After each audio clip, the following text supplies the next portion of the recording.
You may have watched this video. Footage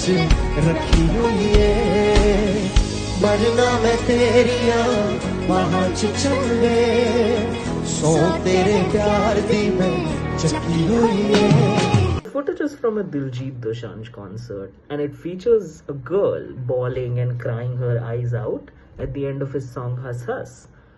As soon as this footage surfaced, well, अबे लोड़ू पहले मर्द रणभूमि में जाके अपने आंखों के सामने अपने भाइयों को वीर गति प्राप्त होते हुए देख के भी नहीं रोते थे, और तुम जैसे मीठे जाके शो पे रो रहे हो। और वैसी वो लड़की है, सुबह से उसके 50 बाप देख चुका हूँ कि कोई प्रेस कर रहा है, कोई सब्जी बेच रहा है, कोई कुछ कर रहा है, और बेटी जाके दिलजीत के शो पे रो रही है। दीदी कॉन्सर्ट इसलिए होते हैं ताकि लोग वहाँ जाके एंजॉयमेंट कर सके, और तू वहाँ जाके रांडी रोना कर रही है। Meme pages, troll houses, internet critiques weren't really shy about putting their opinion forth on the matter. And this is not the only person who may have felt emotional during the concert. There are many such videos. For example,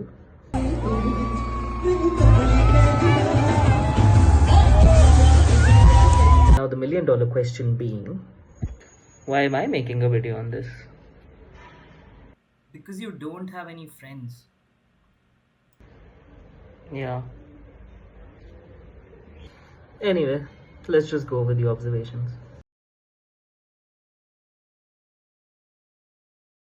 Now, before I start, let me give you some context. I have a friend who's a musical artist with, of course, humble beginnings, but now he's worked with big Bollywood names and is currently enjoying a career high working alongside the esteemed Rekha Bharadwaj.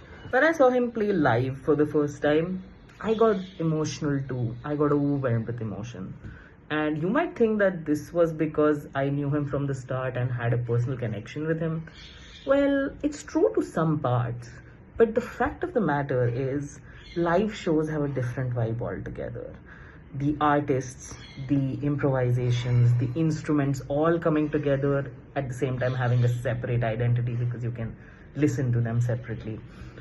During Rekha Ma'am's show, when the final act was about to roll, they put on this small spot on each of their team members featuring their prowess with their instruments. So if it's a guitarist, it's only going to be like a guitar solo. Then they move to the drums and it's going to be a drum solo. And I was very astonished of how emotional I got when the spotlight landed on my friend. Mahim Sarkar on bass guitar and also on bass.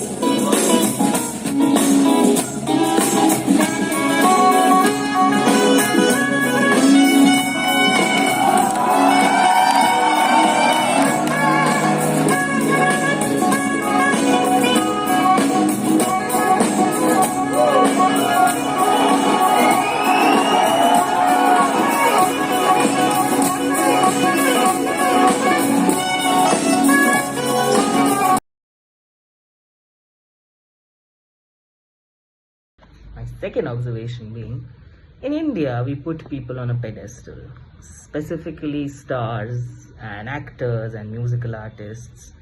And you somewhat idolize them. We believe in hero worship as a country. If you are a Salman or a Shah Rukh fan, and if Shah Rukh or Salman keep on churning trashier and trashier movies, a fan will go and religiously buy those tickets, maybe even defend those movies. But when you put someone on a pedestal and start to idolize them, it can be a bit overwhelming or nerve-wracking to see them in flesh and blood, specifically them being around you and within your bubble. So yes, people can have an emotional outburst, they can have an exaggerated reaction, they can be overwhelmed when it comes to, being face to face with your idols.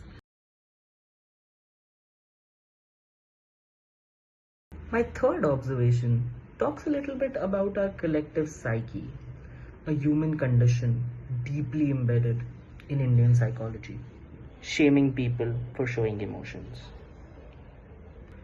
Emotions lead to expressions. If you're happy, you're gonna smile. If you're sad, you'll probably frown. I was smiling under my The fact that someone got ridiculed over a simple display of emotions really talks a lot about the acceptance and the beliefs of how people perceive mental health and mental health practices, or the space in general. We are always taught from a young age to somewhat censor our emotions. If you're happy, don't let other people know that you're happy, because they might feel envious or they might wish ill upon your happiness. If you're sad, don't let them know that you're sad, because if they know you're sad, they might pry, they might ask questions. Point being, we have never been allowed to display our emotions openly. This girl went to a concert, got overwhelmed, and cried. Why is it a matter of ridicule? And why is it a question about where this generation is going?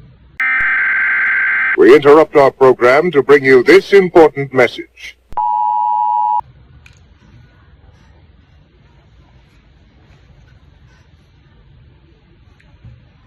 Don't judge an entire generation or a class of people based over a single account of one individual.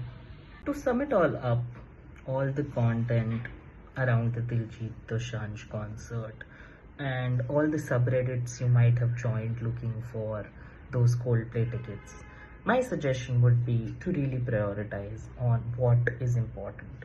If you think that the concert is really important for you, go ahead. Also, if someone is spending an outrageous amount of money, and if someone is spending their hard-earned cash, or if someone is sponsoring them, parents, friends, or otherwise, as long as those both parties are in agreement, no one should have a problem.